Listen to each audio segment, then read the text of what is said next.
Welcome to Maira media. 17వ సార్వత్రిక ఎన్నికలకు సంబంధించిన షెడ్యూల్ అయితే బయటకు వచ్చింది. అన్ని పార్టీల వారు కూడా అభ్యర్థులను ప్రకటించే దిశగా కూడా వారి అడుగులు పడుతున్నాయి. వాటికి సంబంధించిన వివరాలని సీనియర్ జర్నలిస్ట్ ఎస్పీ గారిని అడిగి తెలుసుకునే ప్రయత్నం చేద్దాం. సార్ నమస్తే అండి. నమస్తే అండి. సార్ ఎట్లా సార్ ఈ ఎన్నికల షెడ్యూల్ని ఎలా చూడొచ్చు? ఎన్నికల షెడ్యూల్ కనుక చూసినట్లయితే ప్రపంచంలో అతి పెద్దదైన గొప్పదైన అత్యున్నతమైనటువంటి ప్రజాస్వామ్య దేశం మనది.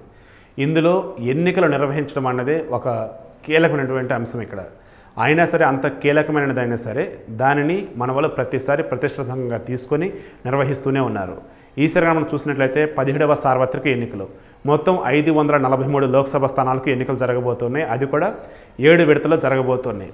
అందులో చూసుకున్నట్లయితే 7 విడతల్లో కూడా చూసుకున్నట్లయితే 3 రాష్ట్రాలు ఉన్నాయి. అంటే ఫస్ట్ ఫేజ్ నుంచి 7th ఫేజ్ వరకు కూడా కంటిన్యూగా ఆయా రాష్ట్రంలో ఉన్నటువంటి నియోజకవర్గాలు ఉంటూనే ఉన్నాయి. అలా చూసుకున్నప్పుడు బీహార్, వెస్ట్ బెంగాల్, ఉత్తరప్రదేశ్ ఈ 3 రాష్ట్రాల్లో 7 ఫేజ్లో కూడా ఎన్నికలు జరుగుతూ ఉంటాయి. ఇక మన 2 తెలుగు రాష్ట్రాలను చూసుకున్నట్లయితే ఆంధ్రప్రదేశ్, తెలంగాణ ఈ రెండింటిలో కూడా అక్కడ 25 లోక్సభ స్థానాలు, ఇక్కడ 17 లోక్సభ స్థానాలు. ఈ రెండింటి కూడా ఒకేసారి ఈసారి ఎన్నికలు నిర్వహించబోతున్నారు. అది కూడా ఫేజ్ 1, అది కూడా ఏప్రిల్ 11వ తారీఖు. లాస్ట్ ఫేజ్ అంటే 7th ఫేజ్ వచ్చేటప్పటికి మే 19న ఉంది. రిజల్ట్ వచ్చేసరికి మే 23 అన్నిటి కలగలిపి ఒకేసారి ఇస్తారు. ఇక ఈ 17వ సార్వత్రిక ఎన్నికలతో పాటు 4 రాష్ట్రాలకు అసెంబ్లీ ఎన్నికలు కూడా ఇప్పుడు జరుగుతూ ఉన్నాయి. అది కూడా ఆయా రాష్ట్రాల్లో ఎప్పుడైతే లోక్సభ ఎన్నికలు ఉన్నాయో వాటితో పాటే ఈ అసెంబ్లీ ఎన్నికలు కూడా జరపాలని నిర్ణయం చేసుకున్నారు. అందులో కీలకంగా ఆంధ్రప్రదేశ్, అరుణాచల్ ప్రదేశ్, అదేవిధంగా పక్కన ఉన్నటువంటి ఒడిస్సా, దాని తర్వాత సిక్కిం ఈ 4 రాష్ట్రాలు కూడా అసెంబ్లీ ఎన్నికలు జరగాలి. అవి జరగబోతూ కూడా ఉన్నాయి. ఇక జమ్మూ కాశ్మీర్లో కూడా అసెంబ్లీ ఎన్నికలు జరుపుతారు అని అంతా కూడా ఊహించారు. కానీ జమ్మూ కాశ్మీర్లో సెక్యూరిటీ రీజన్స్ దృష్ట్యా అక్కడ ఇప్పుడు ఎన్నికలు పెట్టలేము, అసెంబ్లీ ఎన్నికలు. కాబట్టి అసెంబ్లీ ఎన్నికలు తర్వాత అది నిర్వహిస్తాము, ఇప్పుడైతే లోక్సభ ఎన్నికలు మాత్రం నిర్వహిస్తామని చెప్పారు. అక్కడ 6 లోక్సభ స్థానాలు ఉన్నాయి, వాటి ఖచ్చితంగా ఎన్నికలు నిర్వహిస్తామని చెప్పారు. ఇందాక మీతో అన్నాను మన వాళ్ళు చాలా గొప్పగా నిర్వహిస్తారు ఈ ఎన్నికలని. అందులో భాగంగానే జమ్మూ కాశ్మీర్లో అనంతనాగ్ అనే లోక్సభ నియోజకవర్గం ఉంది. అక్కడ ఏకంగా చరిత్రలో ఎప్పుడూ లేని విధంగా ఇప్పుడు ఎక్కువ దాడులు జరుగుతుండటం ఒకటి, కొంతమంది అల్లర్లు సృష్టించడం ఒకటి, ఇవన్నీ ఉన్నాయి. కాబట్టి 3 ఫేజెస్లో ఒక లోక్సభ నియోజకవర్గంలో ఎన్నికలు జరుగుతూ ఉన్నారు. అంటే ప్రజాస్వామ్యాన్ని కాపాడాల్సిందే, ప్రతి ఒక్కరి ఓటు కూడా వినియోగించాల్సిందే అన్న విధంగా తీసుకొని మన వాళ్ళు ముందుకు వెళ్తున్నారు. కాబట్టి ఆవేలో ఖచ్చితంగా ఈ లోక్సభ ఎన్నికలు అంటే 543 లోక్సభ నియోజకవర్గాలు కూడా ఖచ్చితంగా ఎన్నికలు ప్రశాంతంగా జరుగుతాయని నేనైతే ఆశిస్తున్నా. దానికి అనుగుణంగానే ఎన్నికల కమిషన్ కూడా మనకు క్లియర్గా చెప్పారు. Chief election commissioner Sunil Arora గారు క్లియర్గా చెప్పారు, గతంలో ఉన్నట్టు కాకుండా ఈసారి చాలా ప్రతిష్టాత్మకంగా మేము తీసుకున్నాము. సామాజిక మాధ్యమాలు అంటే సోషల్ వెబ్సైట్స్ కావచ్చు, లేదంటే Facebook, Twitter, YouTube, what ever it is, ఇవి ఏవైతే ప్రతి ఒక్కరి చేతిలో స్మార్ట్ ఫోన్ ఉంటుంది. కాబట్టి వైరల్ కంటెంట్ అవుతూ ఇబ్బందికర పరిస్థితులు గురి చేసేది ఏదైనా ఉన్నా, ఎన్నికల ప్రభావితం చేసేది ఏదైనా ఉన్నా దాన్ని నిరంతరం పర్యవేక్షిస్తూ ఎప్పటికప్పుడు చర్యలు తీసుకోవడానికి ఆపటానికి ఆల్రెడీ యూట్యూబ్ వాళ్ళతో, అదేవిధంగా ఫేస్బుక్ వాళ్ళతో, ట్విట్టర్ వాళ్ళతో మాట్లాడడం జరిగింది కూడా చెప్పారు. అంటే నార్మల్గా ప్రచారం చేయటం, సభల్లో ఇవి ఉండే ఈ హడావుడే కాకుండా సోషల్ మాధ్యమాల వేదిక కూడా జరిగేటువంటి హడావుడి ఏదైతే ఉందో దాన్ని కూడా అడ్డుకట్ట వేసే విధంగా మేము సరి పకడ్బందీగా ఉన్నాం. కాబట్టి 17వ సార్వత్రిక ఎన్నికలు ప్రశాంతంగా జరుగుతాయన్న నమ్మకం మాకుంది. ఆ వేళ మీరు కూడా అంత సహకరించడం క్లియర్గా చెప్పడం జరిగిందండి. ఓకే సార్, ఇంత గతంలో మనం 16 సార్వత్రిక ఎన్నికలు జరిగాయి కదా, ఇది 17వ సార్వత్రిక ఎన్నిక. ఎప్పుడైనా ఇంత గ్యాప్ వచ్చిందా సార్? అంటే ఎన్నికల ఫలితాలకి ఇప్పుడైతే 42 రోజుల గ్యాప్ ఉన్నట్లు తెలుస్తుంది మనకి. సో మన గతంలో చూసుకున్నట్లయితే మొట్టమొదట సార్వత్రిక ఎన్నికలు జరిగింది ఎప్పుడు అన్నప్పుడు స్వాతంత్రం వచ్చిన తర్వాత 1951 అక్టోబర్ 25 నుంచి 1952 ఫిబ్రవరి 21వ తేదీ వరకు, అంటే 120 రోజులు జరిగింది. సరే, మొట్టమొదటి సార్వత్రిక ఎన్నికలు కదా కాబట్టి ఇన్ని రోజులు జరిగిందని మనం అనుకోవచ్చు. ఆ తర్వాత కనుక చూసుకున్నట్లయితే మరలా ఎక్కువ రోజులు జరిగింది ఎక్కడైనా ఉంది అంటే గతంలో 2014లో జరిగినటువంటి సార్వత్రిక ఎన్నికలే. ఏప్రిల్ 7 నుంచి మే 12 వరకు జరిగాయి అక్కడ, అది 36 రోజులు. దాని తర్వాత చూసుకున్నప్పుడు 1996లో ఏప్రిల్ 27 నుంచి మే 30 వరకు జరిగింది, 34 రోజులు. సో ఇలా చూసుకుంటూ ఉన్నప్పుడు మొట్టమొదటి సార్వత్రిక ఎన్నికల తర్వాత అంటే 120 రోజుల తర్వాత మరలా అతి ఎక్కువ రోజులు ఎన్నికలు జరుగుతుంది ఏదైనా ఉంది అంటే ఈ 17వ సార్వత్రిక ఎన్నికలే. అంటే ఇప్పుడు జరుగుతున్న ఎన్నికలే దాదాపు 39 రోజులు. అంటే ఏప్రిల్ 11వ తారీఖున స్టార్ట్ అయితే ఎన్నికలు మరలా మే 19వ తేదీ వరకు 7 విడతల్లో ఈ ఎన్నికలు జరుగుతూనే ఉంటాయి.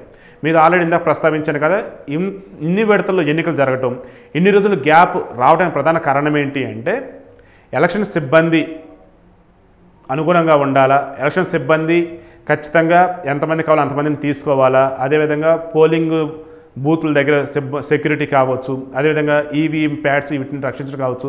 సో ఇలా క్యాల్కులేట్ చేసుకుంటూ ఉన్నప్పుడు ఖచ్చితంగా ఎక్కువ మంది ఉండాలి కాబట్టి దానికి అనుగుణంగానే ఇక్కడ వీళ్ళు తీసుకోవడం జరుగుతుంది. సో అలా చూసుకున్నప్పుడు ఏంటంటే తక్కువ రోజులు జరగలేదా చరిత్రలో అన్నప్పుడు జరిగాయి. తక్కువ రోజులు జరిగింది ఎప్పుడంటే ఎమర్జెన్సీ పెట్టినటువంటి రోజు ఏదైతే ఉందో 25 అంటే జూన్ 25, 1975 నుంచి మార్చ్ 21, 1977 వరకు కూడా ఎమర్జెన్సీ కాలంలో ఉంది.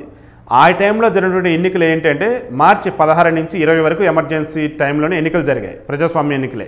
అవి 5 రోజులే జరిగాయి. దాని తర్వాత చూసుకున్నట్లయితే 1980లో మార్చి 3 నుంచి 6 వరకు 4 రోజులు. దాని తర్వాత చూసుకున్నట్లయితే డిసెంబర్ 24 నుంచి 28 వరకు 1984 అదే 5 రోజులే. 1989 నవంబర్ 22 నుంచి 26 వరకు అది 5 రోజులే. సో ఇలా చూసుకుంటూ ఉన్నప్పుడు తక్కువ రోజులు జరిగినవి ఉన్నాయి. అప్పుడు ఉన్నటువంటి పరిస్థితుల కారణంగా అంత తక్కువ రోజుల్లో చేయడానికి ఆస్కారం కూడా చేశారు. కానీ ఈరోజు టెక్నాలజీ పెరగడం ఒకటి, అదేవిధంగా దాడులు చేయడానికి సిద్ధంగా ఉండటం ఒకటి, దేశభక్తి ఉన్నటువంటి వాళ్ళు కొంతమంది అయితే దేశభక్తి అన్నది నటిస్తూ ఇబ్బంది క్రియేట్ చేస్తున్న వాళ్ళు కొంతమంది అయితే టెక్నాలజీని మిస్యూజ్ చేస్తున్న వాళ్ళు కొంతమంది ఉన్నారు. సో దారిలోనే మళ్ళీ ఈవీఎం మిషన్స్ దొంగలించే వాళ్ళు కొంతమంది తయారవుతున్నారు.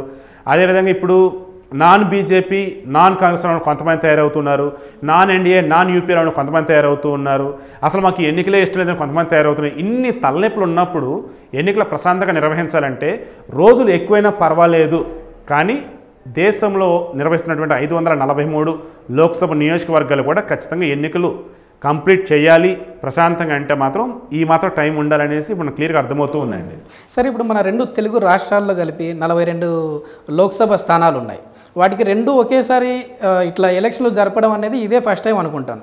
అంటే విడతల వారికి కాకుండా ఒకే విడతలో జరుపుతూ ఉన్నారు. దీనివల్ల నష్టం ఎవరికంటారు సార్? ఇది నాకు ఐడియా ఉన్నంత వరకు కూడా ఓ రకంగా ఇదేనండి. ఎందుకంటే గతంలో ఉమ్మడి ఆంధ్రప్రదేశ్ ఉన్నప్పుడు కూడా ఏపీలో ఒకసారి అంటే కోస్తాంధ్ర వాడికి ఒకసారి, తెలంగాణలో ఉన్నటువంటి వాడికి ఒకసారి, లేదా ఇందులో కొన్ని ప్రాంతాలకి, అదేవిధంగా ఏపీ కొన్ని నియోజకవర్గాలకి ఇలా అంటే క్యాంపెయిన్ చేసుకోవడం వాళ్ళకి ఎక్కువ ఆస్కారం ఉండేది.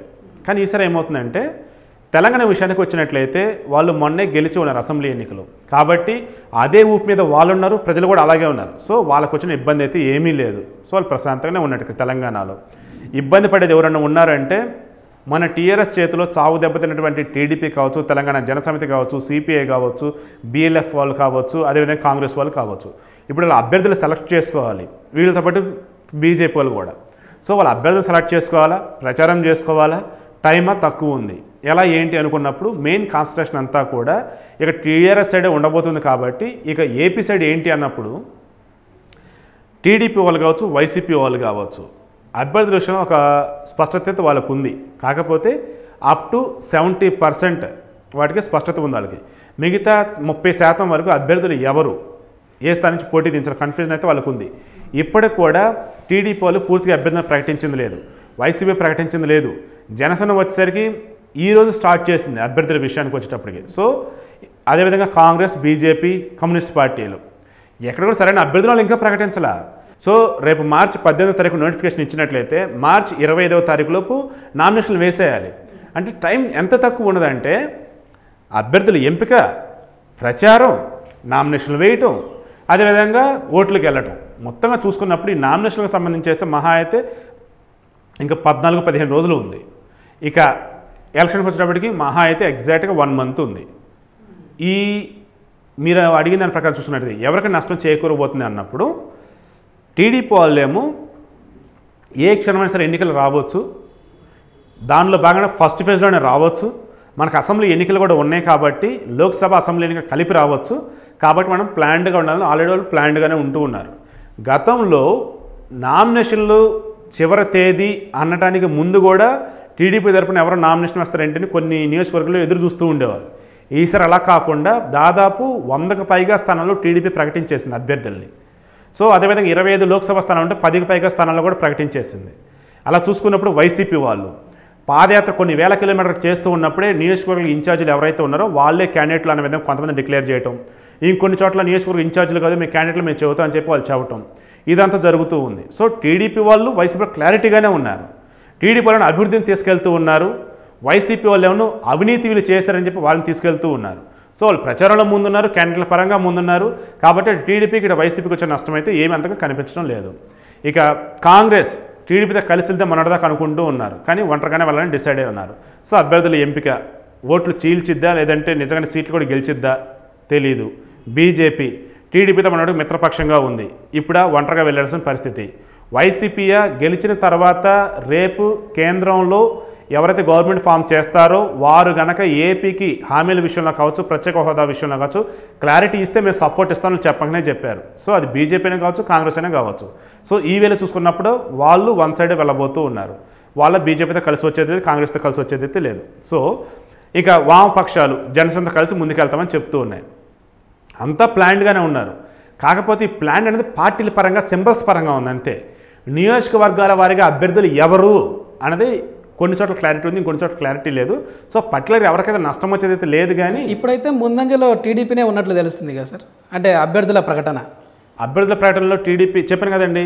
ఈసారి ఏపీలో మొన్న తెలంగాణలో ఎలా అయితే కార్ కేసీఆర్ ఈ రెండే చూశారు, ఇప్పుడు ఏపీలో కూడా fan Jagan, cycle Chandrababu, TDP, చాయ్ గ్లాస్ పవన్. సో అంటే పార్టీ సింబల్ వేళనే వెళ్తూ ఉన్నారు. ఇక హస్తం రాహుల్ గాంధీ, కమలం Modi. So party symbol and అధినేత ఈ రెండు చూసే లోకల్ ఉండడానికి ఓట్లు వేస్తారని నేత అనుకుంటూ ఉన్నాను. Okay, thank you sir. ఇది మొత్తం మీద ఈ 17వ సార్వత్రిక ఎన్నికలకు సంబంధించిన షెడ్యూల్ వివరాలు, అదేవిధంగా మరికొద్ది రోజులు మాత్రమే ఉంది. మీ ఓటు అనేది మన సామాన్యుని ప్రతి ఒక్కరికి ఆయుధం. ఇది మీ ఓటు హక్కు ఉందా లేదా, మీ ఓట్లు ఏమైనా తొలగించే ప్రయత్నాలు చేశారా లేదా అనేది కూడా మీరు ఈ 4 రోజులలో చూసుకొని లేకపోతే నమోదు చేసుకోవాలని చెప్పేసి మైరా మీడియా మనస్ఫూర్తిగా ప్రతి ఓటర్ని కోరుకుంటుంది. అలాగే ఈ అభ్యర్థుల వివరాలను కూడా ప్రతి పార్టీ వారు బహిర్గతం చేస్తూ ఉన్న సమయం వచ్చింది. వీటికి సంబంధించిన వివరాలని కూడా మైరా మీడియా ఎప్పటికప్పుడు మీకు అందిస్తూనే ఉంటుంది. మా ఛానల్ని సబ్స్క్రైబ్ చేసుకొని పక్కనే ఉన్న బెల్ సింబల్ని యాక్టివేట్ చేసుకొని థ్యాంక్స్ ఫర్ వాచింగ్.